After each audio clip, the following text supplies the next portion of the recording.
Hola hermanos, les doy la bienvenida. Doy gracias por poder estar aquí hoy, gracias por poder darle la bienvenida a este culto tan diferente.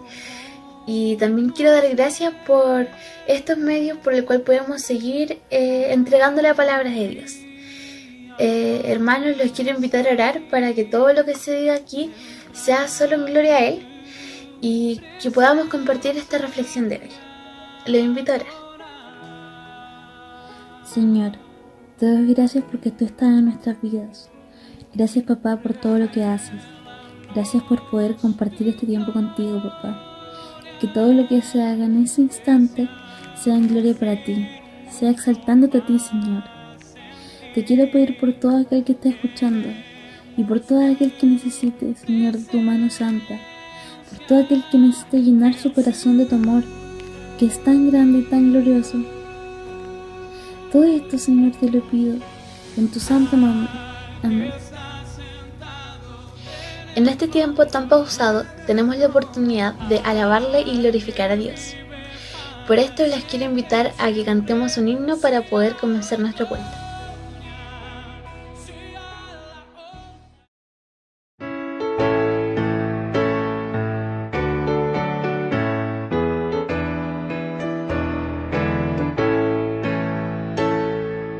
¿Quieres ser salvo de toda maldad? Tan solo hay poder en mi Jesús. ¿Quieres vivir y gozar santidad? Tan solo hay poder en Jesús. Hay poder, sí, sin igual poder en Jesús, quien murió.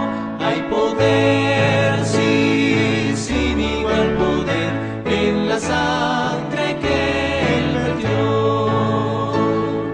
¿Quieres ser libre de orgullo y pasión? Tan solo hay poder en mi Jesús. ¿Quieres vencer toda cruel tentación? Tan solo hay poder en Jesús. Hay poder, sí, sin igual poder en Jesús, quien murió.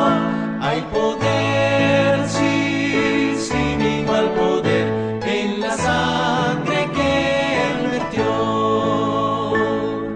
¿Quieres servir a tu Rey y Señor? Tan solo hay poder en mi Jesús. Ven y ser salvo podrás en su amor.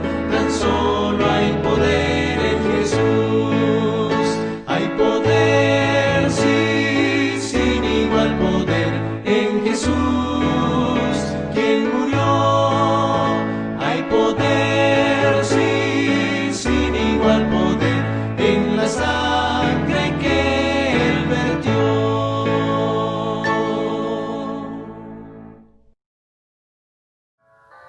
Les saludo en el nombre del Señor y leo el Evangelio de Juan, capítulo 16, del 12 al 15. Dice así la palabra de Dios. Aún tengo muchas cosas que deciros, pero ahora no las podéis sobrellevar. Pero cuando venga el Espíritu de verdad, Él os guiará a toda la verdad, porque no hablará por su propia cuenta, sino que hablará todo lo que oyere, y os hará saber las cosas que habrán de venir.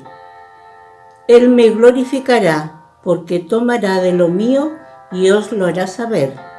Todo lo que tiene el Padre es mío. Por eso dije que tomará de lo mío y os lo hará saber. Esta es palabra de Dios. Amén. Hermanos, los invito a alzar sus voces para glorificar a Dios cantando la siguiente alabanza. Te adoramos, Señor. Levantamos su nombre en alto.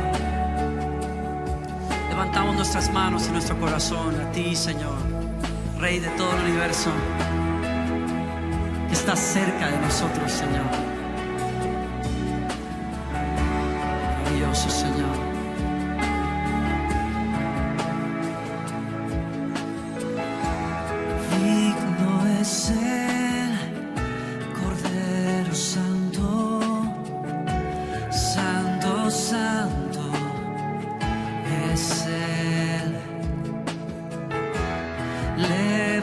levantamos nuestra alabanza al que en el trono está. Santo, santo, santo, Dios todopoderoso, ¿quién fue, quién es y quién vendrá? La creación hoy canta y damos gloria a Él. Tú eres digno por siempre y siempre.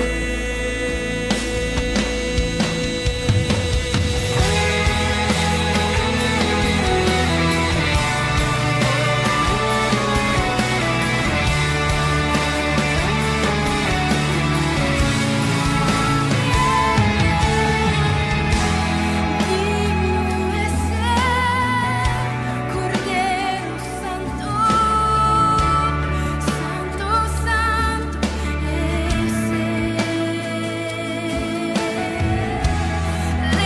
levantamos nuestra alabanza al que en el trono está.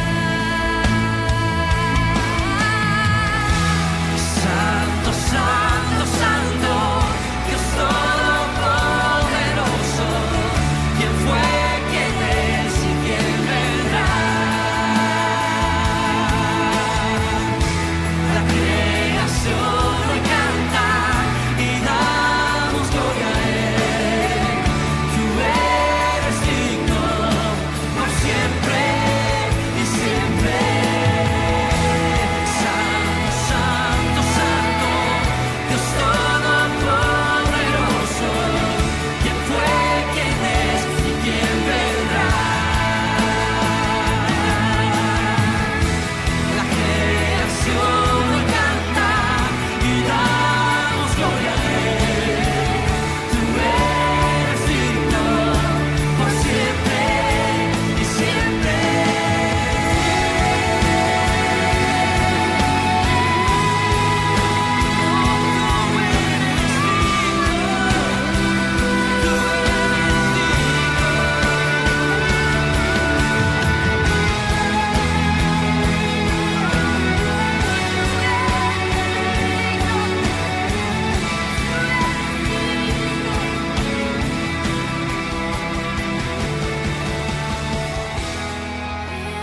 Levantamos nuestra alabanza. Queridos hermanos y hermanas, que el Señor les bendiga mucho a todos ustedes. Es para mí un privilegio poder compartir con ustedes la palabra del Señor. Agradezco al pastor Nelson Rivera, un grande y querido amigo mío, pastor y siervo del Señor, que me ha invitado para compartir su palabra. Hoy es domingo 7 de junio, y junio es un mes muy especial para nosotros los metodistas, porque en el mes de junio celebramos las vocaciones ministeriales. Entonces, para comenzar este mes de junio, yo quisiera compartir con ustedes algo referido precisamente a las vocaciones ministeriales, pero centrados en la persona del pastor. Junio es el 6º mes del año y, como dije, mes de las vocaciones ministeriales en nuestra iglesia metodista. Sabemos que las vocaciones son varias en nuestra iglesia y la de ser pastor es una de ellas. Quisiera compartir entonces con ustedes una reflexión y vamos a ir al apóstol Pablo, porque el apóstol Pablo habla acerca de lo que es el ministerio pastoral y él habla acerca de modelo de pastor. Muy bien, en el día de hoy hay mucha confusión respecto al tema del ministerio pastoral y de las vocaciones pastorales. El pastor muchas veces debe ser evangelista, otras veces debe ser profeta, también debe ser maestro, predicador, psicoterapeuta, administrador, trabajador social y todo lo que ustedes quieran agregarle a ese ministerio. Bien, vamos a hablar entonces del pastor como el líder cristiano. Cuando nosotros leemos la carta de Pablo a los Corintios, vemos que desde el comienzo había una confusión sobre el ministerio pastoral en la iglesia de Corinto. Habían grupos que se peleaban entre sí para apoyar un líder en particular. Pablo reacciona horrorizado por este asunto. Y para corregir el concepto de ministerio, el apóstol Pablo desarrolla 4 modelos de lo que es el ministro de Dios. Y cada modelo ilustra una verdad esencial. El primer modelo es el de siervo de Cristo. Un pastor, antes de ser ministro de la palabra o de la iglesia, es un siervo de Cristo. El término griego que se traduce como siervo es uperetes. Saben ustedes que los barcos del mundo antiguo tenían 3 niveles de remadores. Y los superetes son los que estaban en el nivel más bajo del barco, lo cual figura la humildad y el trabajo forzado que ellos debían tener. Entonces, Pablo describe al ministerio y al ministro como un subordinado de Cristo, alguien que ocupa un nivel de humildad. El ministro cristiano debe vivir con una actitud entonces de sumisión y amor a su Señor. Esa actitud se debe traducir en el encuentro diario con su Señor, a través de la oración, de la lectura de la palabra y por sobre todo de la obediencia. El hecho de tener que dar cuentas a Dios de nuestro trabajo como ministro nos consuela y al mismo tiempo nos desafía. Nos consuela porque podemos decir como Pablo que el Señor es quien me juzga. Lo mejor de todo es que Jesucristo es más misericordioso que cualquier ser humano a la hora de juzgarnos. Pero también debemos ser responsables ante Dios, porque ese también es un enorme desafío. Entonces dijimos, el primer modelo que Pablo coloca de ministro de Dios a la iglesia de Corinto es ser siervo de Cristo. Eso es primero que todo. Los pastores somos siervos de Cristo, primero que todo. Segundo, somos mayordomos de la revelación. Si nosotros leemos 1 de Corintios capítulo 4, verso 1 dice: así pues, téngannos los hombres por servidores de Cristo y administradores de los misterios de Dios. Y dice el verso 2, ahora bien, se requiere de los administradores que cada uno sea hallado fiel. Yo en muy poco tengo el ser juzgado por vosotros, dice el apóstol Pablo, o por tribunal humano, y ni aún yo me juzgo a mí mismo. Porque aunque de nada tengo mala conciencia, no por eso soy justificado, pero el que me juzga es el Señor. Y el verso 5 dice, así que no juzguéis nada antes de tiempo, hasta que venga el Señor, el cual aclarará también lo oculto de las tinieblas y manifestará las intenciones de los corazones, y entonces cada uno recibirá su alabanza de Dios. Los ministerios que el Señor nos entrega a cada uno de nosotros es para poder revelar el misterio de Dios. Porque los misterios de Dios no quedaron reservados solamente para las personas elegidas. Sus misterios son secretos proclamados a la humanidad para que podamos conocer a Dios y vivir en relación con Él. Dios se dio a conocer por encima de todo en Jesucristo. Las verdades sobre Jesucristo, su persona y su obra, solo pueden ser conocidas a través de la revelación del Espíritu. Los pastores son mayordomos de esas revelaciones, porque Dios les confirió la enseñanza de las Escrituras. De acuerdo con el Nuevo Testamento, la primera responsabilidad del ministro es enseñar al pueblo de Dios. En 1 de Timoteo, en el capítulo 3, el apóstol Pablo dice que el pastor debe ser apto para enseñar. debe guiar a los creyentes a la palabra para que se alimenten de ella. Se exige de los ministros que sean mayordomos fieles de aquello que les fue confiado. Es fácil transformarse en un mayordomo infiel del mensaje y es triste que existan muchos de ellos en la iglesia de hoy. Entonces, el primer modelo que el apóstol Pablo utiliza para clarificar el rol del ministro es que primero que todo es un siervo de Cristo.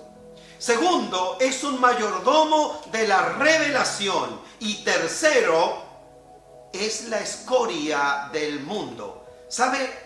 Corintios 4:9 dice, porque según pienso, Dios nos ha exhibido a nosotros, los apóstoles, como postreros, como a sentenciados a muerte, pues hemos llegado a ser espectáculo al mundo, a los ángeles y a los hombres.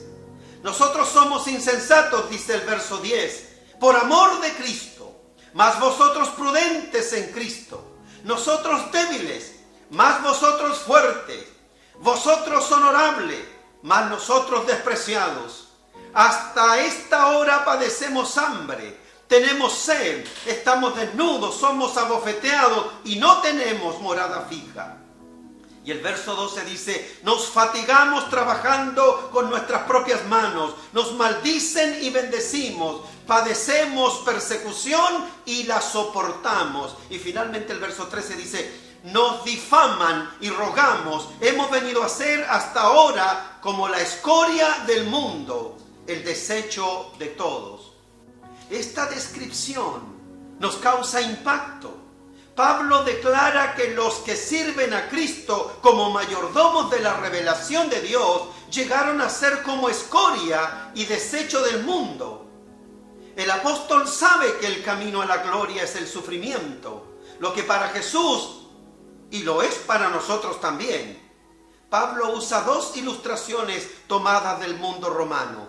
La primera ilustración es el espectáculo de los gladiadores, que se presentaba en el anfiteatro en las grandes ciudades.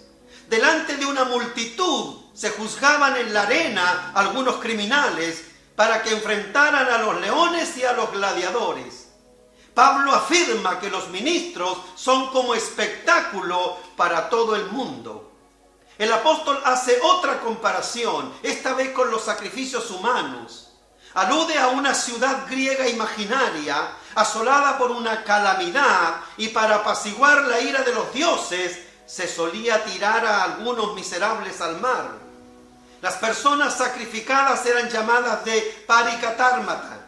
El apóstol se compara a uno de esos. Somos esto para el mundo, escoria, desecho, algo que no merece estar en ningún lugar. La cruz de Cristo continúa siendo locura para algunos y piedra de tropiezo para otros. Cuando predicamos la cruz, desafiamos el orgullo humano, porque el Evangelio llega como un don gratuito e inmerecido. El Evangelio también produce rechazo, porque afirma que Jesucristo es el único Salvador. En la sociedad actual se sostiene la validez de todas las religiones. Declarar que solo el Evangelio es la verdad de Dios lo hace anticuado y ofensivo. Por último, el Evangelio exige que nos sometamos al señorío de Cristo y vivamos en santidad. Entonces dijimos que el primer modelo que Pablo usa para describir al ministro del Señor es un siervo de Cristo. Segundo, es un mayordomo de la revelación. Tercero, es la escoria del mundo.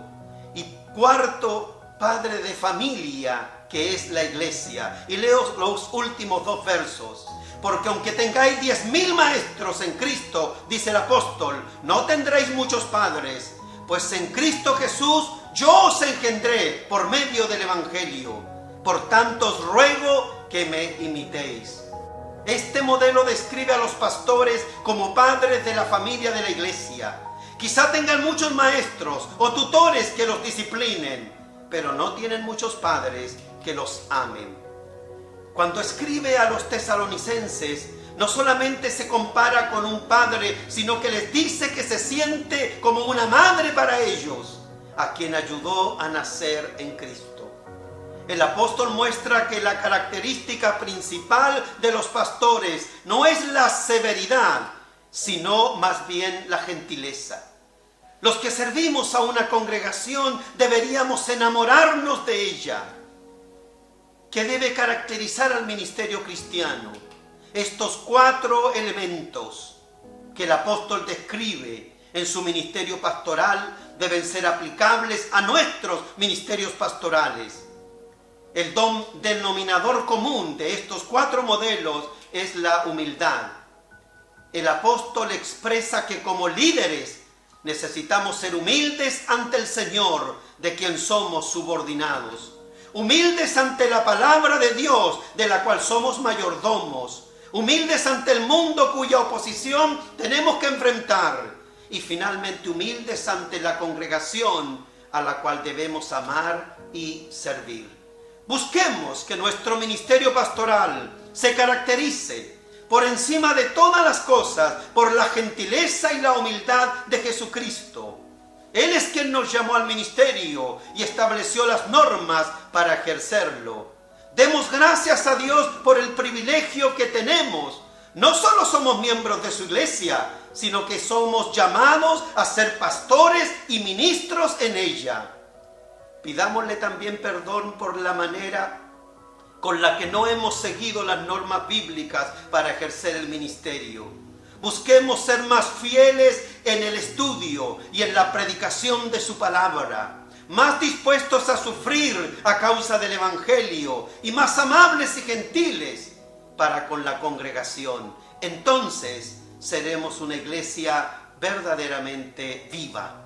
El Espíritu Santo se mostrará plenamente en la alabanza y en la adoración, en el amor entre los hermanos, en la fidelidad a la palabra y en la evangelización al mundo necesitado.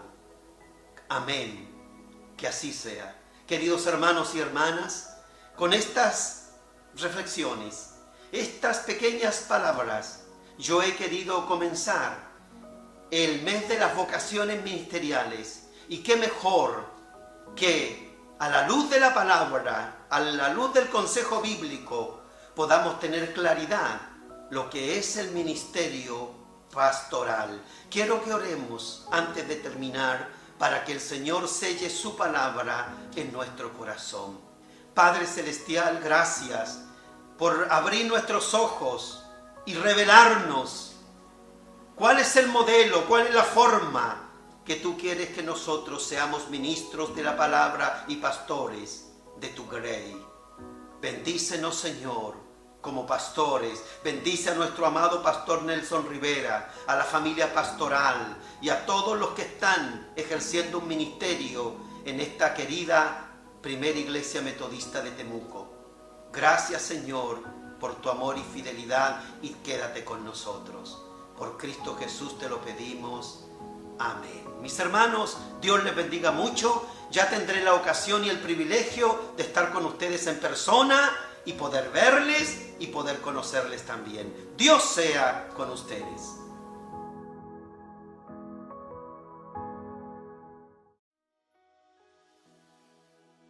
Hermanos, confiando en que las manos de Dios son perfectas y en Él todo es posible, entreguemos este momento a Él. Entreguemos toda necesidad, todo problema y toda angustia que podamos tener. Y confiemos en que Él va a cambiar todo eso, lo que nos acompleja, en solo bendiciones de nuestra vida. Terminando nuestro culto, me despido en el nombre del Señor y que Él sea llenando nuestras vidas. Amén.